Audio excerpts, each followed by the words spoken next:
Yes! Welcome into Sports Bet. Betting Insight today, Pauly and Teddy. Wednesday, August 30th, big game breakdown. We'll go rapid fire with the preseason games in the NFL. All the news we have on who's going to play and who's going to sit. Plus, Tulsa-Oklahoma State on Fox Sports 1. Big line movement in this game. Preseason top 10 with Oklahoma State. Ed Feng, the deep dive, PhD mathematician from Stanford, and the play of the day. Bad beats, bad bets. Bad for the books coming up in a second. Win totals released yesterday here in Vegas at the Westgate. Number one guy, Jeff Sherman, who does this work at Golf Odds on Twitter. The Warriors leading the way, 67.5. No surprise there. Celtics, look at the gap between number one and number two. Celtics, 56.5. Already bet down to 55 at their win total. Okay. Yeah. I mean, you can understand why the Warriors are such prohibitive favorites in the NBA this season. Did you see the line that the Westgate posted on the Warriors to make the playoffs next year? Yeah. If you want to bet on Golden State, you got to lay $1,000 to win $1 for the Warriors to make the playoffs. So basically, it's for entertainment purposes only. It's a bridge jumper type of wager, but that's how far ahead of the field Golden State is considered right now in the NBA. Certainly the Westgate odds are showing that. And of course, look at the fact that Boston, 56.5 at the opener versus Cleveland, 53.5 at the opener. Even though the early money's come against the Celtics, betting markets are saying, from a power rating standpoint, watch out for Boston more than watch out for Cleveland.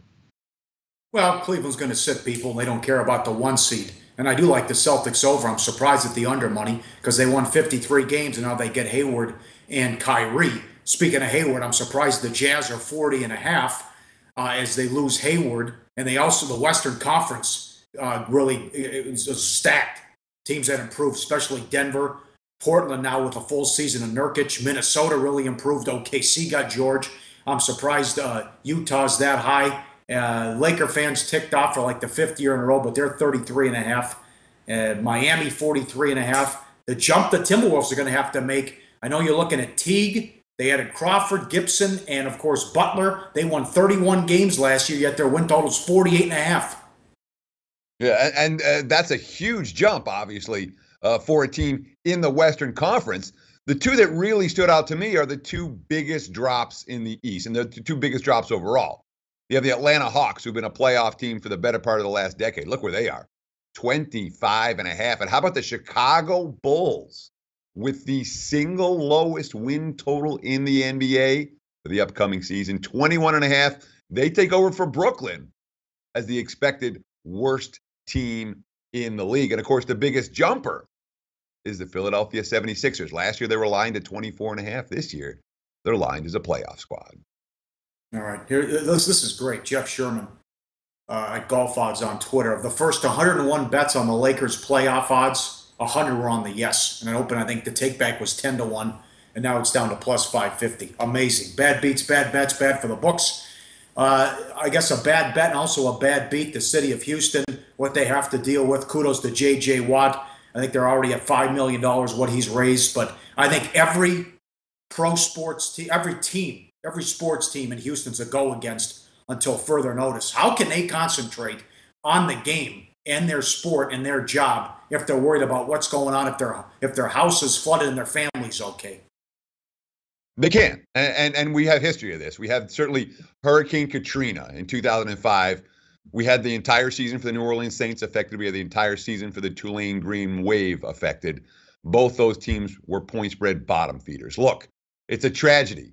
If you'd like to take your winnings and donate it to relief victims in Houston, go do it. But don't miss the opportunity here from a wagering standpoint. It's a bad beat if you have anything in terms of Houston futures right now. Astros World Series, Cougars over the total. Even the Texans are going to be affected by this crisis. Don't underestimate how much it's going to affect them in the marketplace. But, right now, it's a bad beat, but teams from Houston are bet against moving forward. And don't forget kids in the area. For example, Texas A&M. You don't think about, they're not affected by the storm. Yeah, but Kevin Sumlin said 40 players and their families have been affected by the flooding. Obviously, there are a number of teams, not just from Houston necessarily, that are going to be affected by the storm. The more you find those teams, and those players that are affected, the more money you can make given this crisis. And the Astros were a no-show. They lost 12-2 in Tropicana. Still no announcement on what happens with that weekend series against the Mets. If they move that to Tropicana, that means 19 consecutive games away from home for the Astros. Sure, and bettors need to note, make sure whatever stat services you're using are tracking the games the right way. They're going to be called home games for Houston. They're not home games for Houston. You should track them as neutral site games, therefore having less impact on any further adjustments you're going to make when you're making lines with your power ratings. All right, some bad bets. Tampa Bay will open the dog, went off the favorite against KC. KC finally scored in the bottom of the third. They ended their scoreless streak. They get the win 6-2 as they roughed up Cobb, and the Royals finally get a win. Yeah, I mean, we read you that Ned Yost quote yesterday right here on SportsBet. He was calm, he was cool, he was collected, he was confident that his team wasn't going to remain scoreless forever, even after 43 innings without a run. And Yost was right. The markets were wrong. There was more than just the usual celebration when Whit Merrifield hit that third inning home run to finally break the scoreless drought. This one didn't make any sense. The A's took money, and a lot of money. Opened plus $1.55, closed 130. They were backing Chris Smith, who was now, 0-4 with an ERA of 6 and change. That didn't make sense. It was a baffling line move for this bettor, I'll tell you. Smith has at no point has shown the ability to be a major league pitcher. He got lit up again. He gave up 5 in the first, knocked out of the box in the fourth. Ton of Oakland money. All that money lost, and the books made out as a result. And bad for the books. Cardinals, big move. Open $1.05 up to 140. And they like Luke Weaver. Easy win. St. Louis all over Milwaukee 10-2. Yeah, Weaver, 10 strikeouts versus 1 walk. Now he's 3-1 with a 2.4 ERA. He's living up to his potential. The markets have clearly caught on. And plus, it was a big, hungry for St. Louis versus fat and happy versus Milwaukee spot. The markets were all over it. Not a good result for the house. All right, more bad for the book. 70-cent move. Look at the steam on the Rockies. Open 130, closed $2. They won 7-3.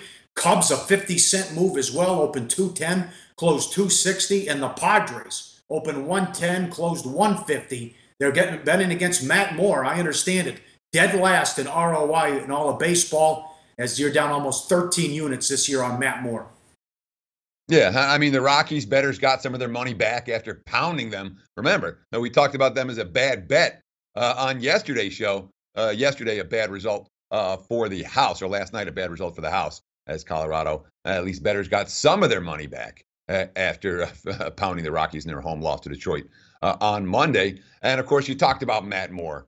What do we call him? Let's put him in the would-be unemployed if he was right-handed moniker for Moore. When you have the worst ROI of any starting pitcher in baseball, no surprise that San Diego and overtook money.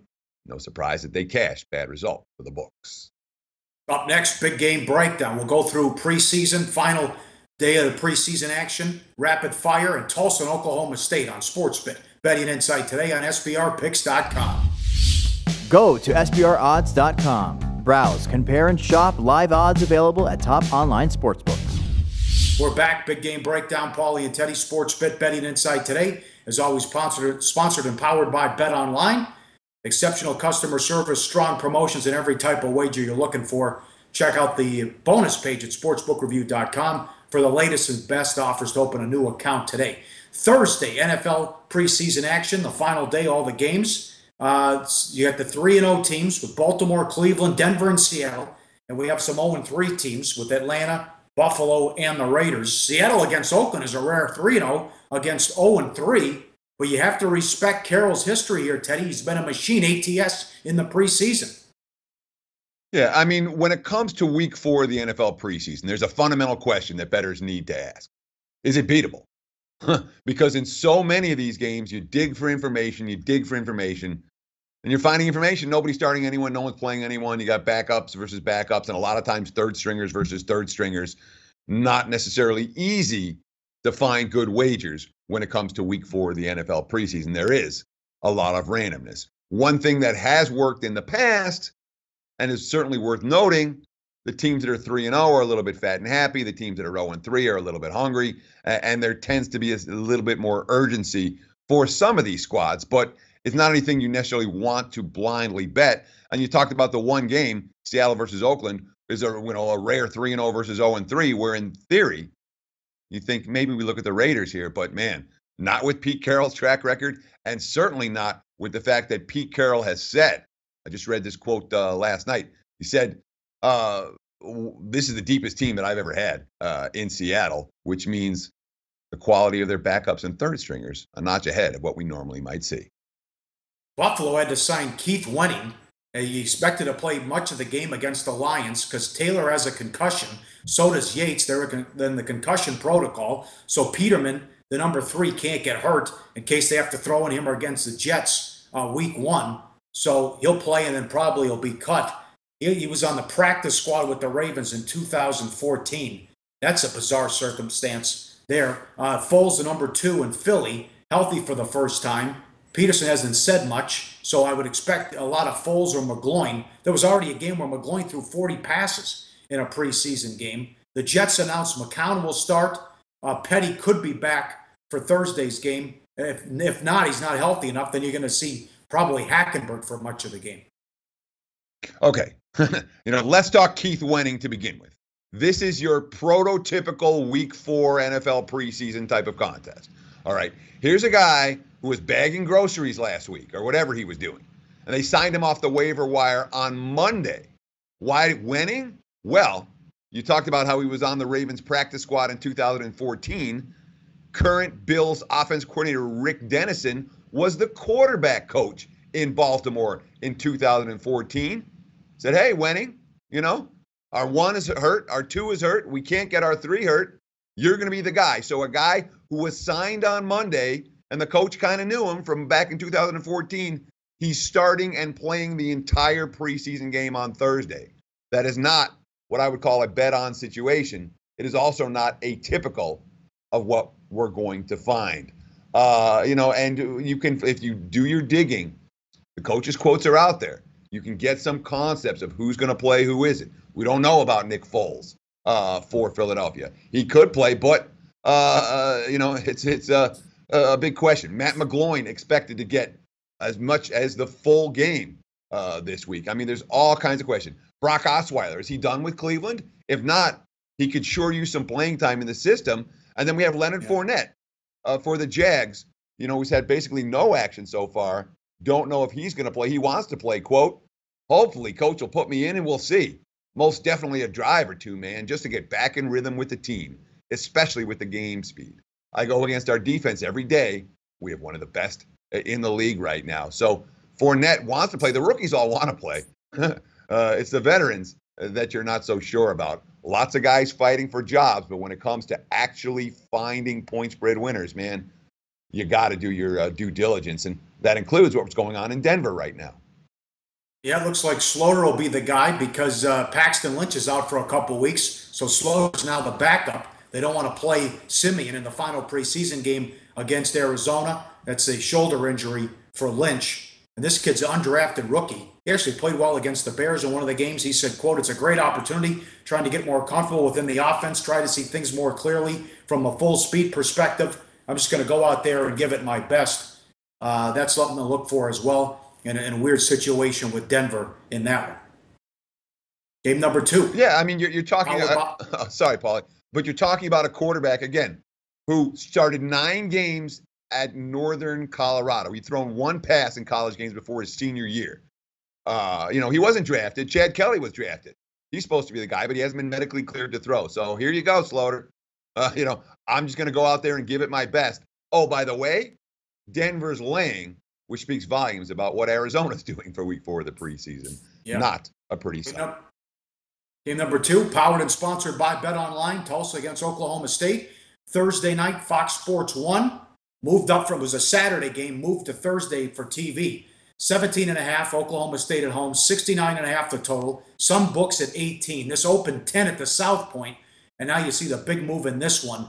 This is the year for the Cowboys and Mike Gundy, preseason top 10. I think they're the best team in the Big 12. Gundy, quote, "It's just a culture. That's something I didn't expect we would create at Oklahoma State. It's brought a lot of excitement into this season. They have an NFL quarterback in Rudolph. They have an NFL wide receiver in Washington. They're going to score a ton of points. Can they get enough stops on defense?" Yeah, okay. So when we talk about this line move, again, it opened at 10 at the South Point, and now we're sitting 17.5 and 18. In a normal week, that would be insurmountable. There's no way I would say that you can't do it. If you're talking about getting on the wrong end of 7 or 8 point line moves, you're going to lose. It's just negative expectation wagers, period. But when it comes to week 1, where some books posted very early, there's been a whole summer's worth of activity for these squads, I don't worry nearly as much about getting on the quote-unquote wrong end of a big line move now compared to at some point during the regular season. We're just talking about a week's worth of line movement, not a whole summer's worth. And when you talk about Mason Rudolph, this team's 22-7 since Rudolph took over the starting quarterback near the end of his freshman season. And Rudolph to Washington, look at the graphic on James Washington. Des Bryant, anyone? Another great Oklahoma State receiver. 152 catches, 2,923 yards. Look at this, 19.2 yards per catch. In 2 seasons with Rudolph, it's been 20.5 and 19.4. So this guy's making big plays, and that's not it. They got Jalen McCleskey. What do you have, 73 catches or 812 yards for shorter routes. They got great depth at wide receiver. Chris Lacey, Marcel Adaman, Tyron Johnson. No team in the nation has 5 better wide receivers than the Oklahoma State Cowboys. Plus, we're talking about a team that has 4 senior starters on the offensive line. Running back Justice Hill off an 1,100-yard season. No question, this Cowboys offense is downright dangerous, but it's an excellent point when you're talking, that you made, Pauly, when you're talking about point spreads in this range, you need a defense that can get stops. And that's the question mark for Okie State going into the campaign. Montgomery has done a great job turning Tulsa around. They went 3-9 and 2-10 in the 2 seasons before Montgomery was there. Then they go 6-7 and 10-3 last year. 9-4 ATS as dogs. Although the bad news could be if they continue to win, Montgomery could take another job. But can they keep the Oklahoma State offense off the field by running the ball? Tulsa was number 8 in the nation last year with 260 yards per game. Brewer back at running back, 1,400 yards, and 4 starters back on the offensive line. Although they're small because they want to be quick because they go up tempo. They are 6'3" or shorter and under 300 pounds. So we'll see if they'll be able to run the ball in this one because it's tough going against the big boys in this one. We'll get back to this game coming up. We'll get back to this game coming up with the play of the day. Up next, the deep dive. We'll talk to Ed Feng, mathematician, PhD at Stanford. They'll go power ratings. That's coming up on SportsBit. Betting Insight today on SBRPicks.com. Research before you bet. Be sure to check out SBR Picks for the best game predictions, breakdowns, and much, much more. Welcome back to SportsBit. I'm very excited about our next guest here on today's deep dive. We're going to be talking with Ed Feng from thepowerrank.com. Ed was on our show once earlier. We talked March Madness.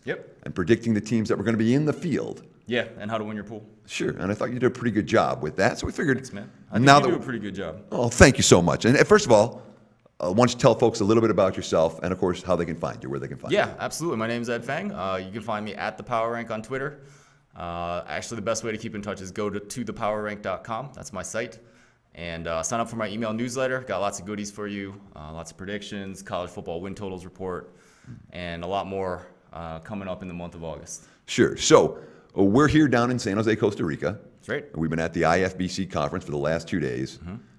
A lot of bright minds in the room. I had more than one person say, that's the smartest guy in the room. You have a PhD in applied mathematics or chemical engineering from Stanford, and yet you're volunteering to teach children math, elementary school kids. Yeah, absolutely. So, it kind of comes back, I always thought I'd be a professor, and it didn't quite work out, and I'm happy it didn't work out because I really enjoy my life and what I do now. But I think there's a lot of teaching element in what I do as a business. So if you come to my site, I think the one thing that distinguishes it is that I have some longer articles that really dig into depth on some issues, such as how to adjust for strength of schedule. I have a guide to college football rankings, good ones, bad. So that's all an attempt to teach people, how to use analytics to better their betting. But I think sports and games like poker and blackjack are also useful for teaching kids math. And so that's why I volunteer at my kids' school. We play a lot of blackjack, we play a lot of poker, and it's just the kids don't even think about the math they're doing. They don't think about you get a jack 6, they have 16, they're just doing 10 plus 6 in their head. And it's a really good way to get them involved in math, and they're having fun. So you're basically telling me they're going to teach kids in school how to count cards? Yeah, exactly. So we do that with the 7th and 8th graders. Cool. And that's really awesome too, because now you're thinking at a different level. You're thinking on a really like a real world thing, like a real world problem, like how do you beat the house, right? And then in the real world, oftentimes you say, okay, well, this guy with a computer did all these simulations, and he found that if you have a 12 and the dealer up card is 6, well, you should stand. And that kind of doesn't make sense until you think about it. And then you understand the solution in terms of just simple ideas. And the simple idea is like, that undercard is probably a 10 because there's a lot of 10s in the deck. If the dealer has a 16, they have to hit. They're very likely to bust. And so you're teaching kids, kind of advanced stuff about real life problems. And they're doing math, they're doing probability, and it's a great tool. Sure. Anyone that's from Ann Arbor is going to be on my good list because obviously I spent the better part of a decade. I was on the 7-year plan at University of Michigan. Let's talk about thepowerrank.com. I know you gave a presentation yesterday where you were talking about the various aspects of creating good numbers. And I know that when I first moved to Vegas, everyone started talking about power ratings. Got to make power ratings. And I just started. I looked at, I think, the Gold Sheet and Vegas Insider. There were a handful of places where I just grabbed some basic numbers. Like, this is my starting point, and I'm going to adjust from here. Right. And I adjusted every week. I would go through the box scores, as I continue to do to this day. You go through every box score.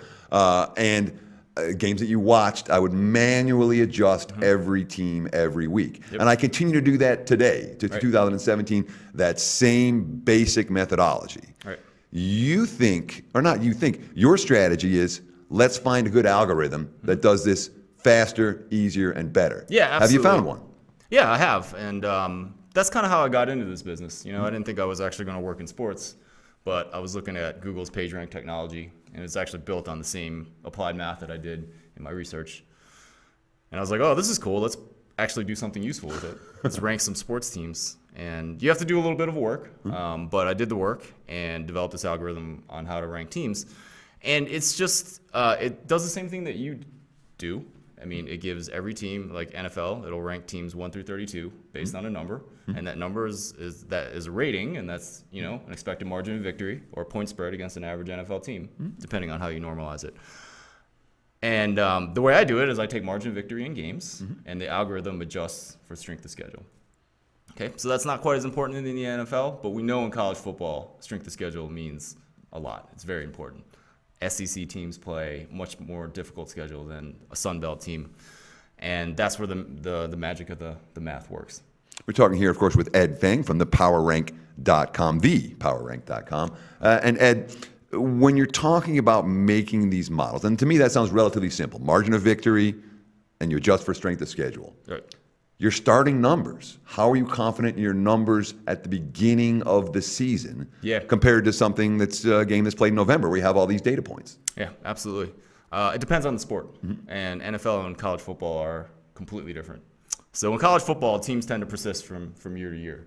Alabama, Ohio State have winning traditions, financial resources that schools like Rice will never have.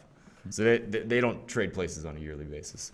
So you can use that persistence, and I use a 4-year window of team performance to get preseason ratings for 2017. And I back-tested this model over the last 3 years.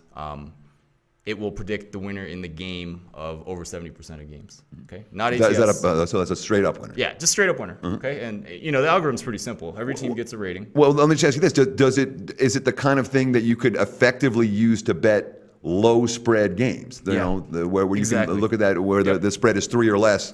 I would shy away from the big spread games because at least my system, is usually on the low side of a 30-point spread game, like something we'll see with Stanford and Rice.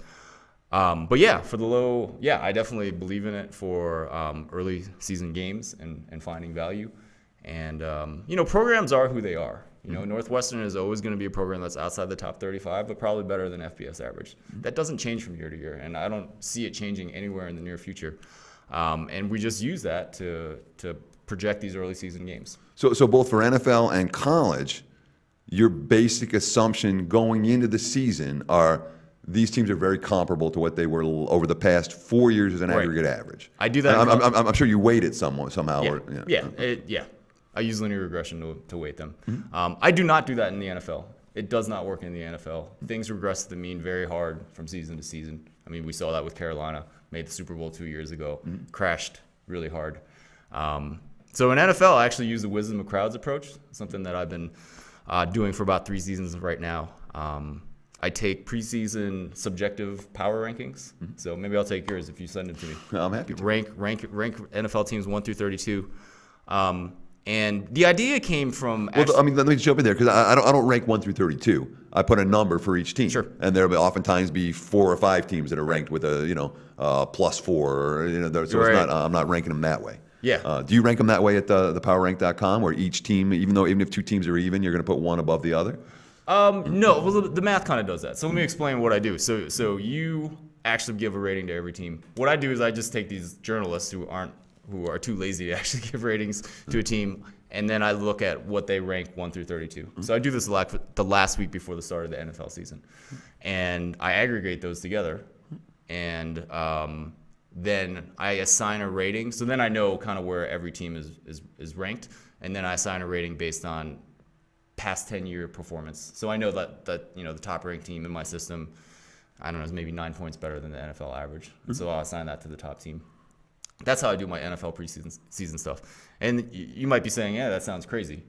But what I found in college football and college basketball is that the preseason AP poll is a pretty powerful predictor of performance. So for example, if you take the higher ranked team in the preseason AP poll, they win about 60% of bowl games on neutral sites. Okay? And that's only a couple percentage points off of what the markets do. It's a surprising predictor of team strength. And the idea is this wisdom of crowds. So no one pollster is going to be correct in ranking the top 25 teams. But if you aggregate like 60 of these guys together, it's a pretty good predictor. Now, that prediction goes to shit once the season starts because the pollsters end up kind of having this mechanical thing where if you win, you kind of keep your spot in line. If you lose, you drop. And that the prediction accuracy of the final poll before bowl season is less predictive than the preseason. Good work by Teddy. All those interviews down at the betting seminar in Costa Rica. That was part 1 with Ed Feng. Money time, play of the day. Back to Tulsa and Oklahoma State. Betting number 199, 200. Over 69.5, Tulsa and Oklahoma State. Don't think Oklahoma State's going to get a lot of stops in this one. I think it's going to be an aerial circus. Numbers actually come down a little bit, which is a bit of surprise. Let's go over 69.5. Expect some fireworks and a shootout in this one. High-scoring affair on Fox Sports 1. We're back with more NFL preseason, a ton of college football games. We looked at some of these marquee games coming up Thursday and Friday on SportsBit. Betting Insight today on SBRPicks.com.